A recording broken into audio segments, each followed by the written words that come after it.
In 1927, at the Solvay Conference in Brussels, 29 of the world's greatest physicists gathered.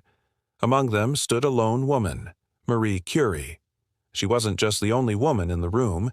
She was the first woman to win a Nobel Prize, the first person to win two, and the only one to win in two different fields. Her discoveries in radioactivity would go on to save millions of lives. Yet, tragically, they would also cost her own. Marie Curie was born Maria Salomea Skłodowska in Warsaw, Poland, on November 7, 1867, at a time when her homeland was under Russian rule. Her parents were teachers. Her father, Władysław, taught physics and math, instilling in her a love for science. But his outspoken patriotism cost him his job and much of the family's savings.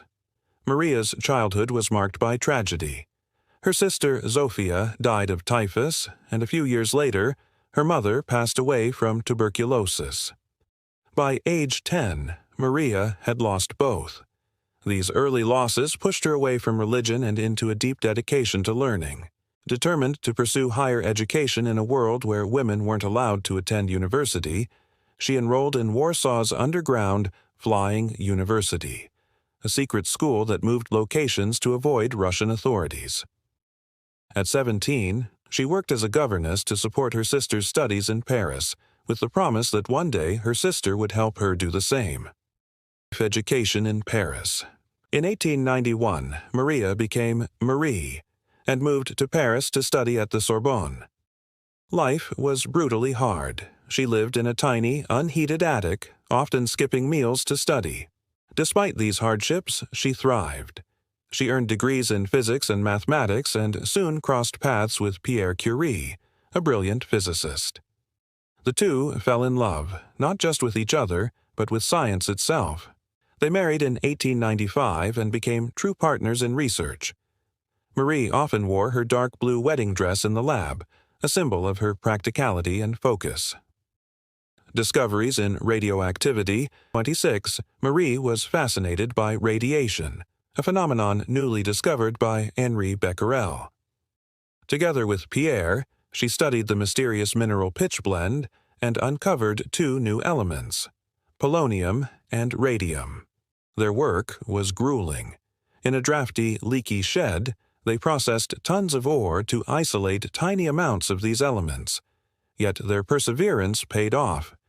In 1903, they shared the Nobel Prize in Physics with Becquerel, though at first the committee had intended to exclude Marie. Tragedy and triumph. Tragedy struck in 1906 when Pierre was killed in a traffic accident. Devastated but determined, Marie took his place as professor at the Sorbonne, becoming the first female professor in France. In 1911, despite being rejected by the French Academy of Sciences, she won her second Nobel Prize, this time in chemistry, for discovering polonium and radium. World War I and Little Curies. When World War I erupted, Curie turned her research into action.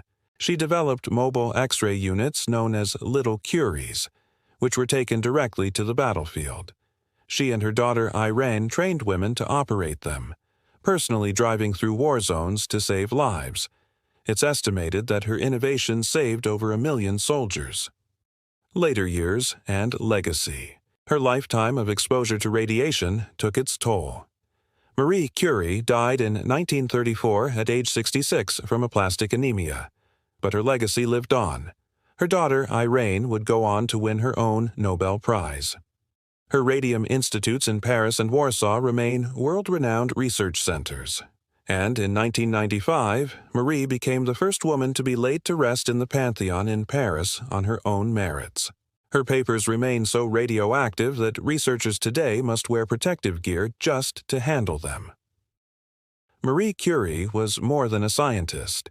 She was a pioneer who broke barriers of gender, nationality, and science itself. Her tireless curiosity and courage changed the world forever. If you enjoyed this story, hit like, subscribe, and turn on notifications for more inspiring history. Thanks for watching.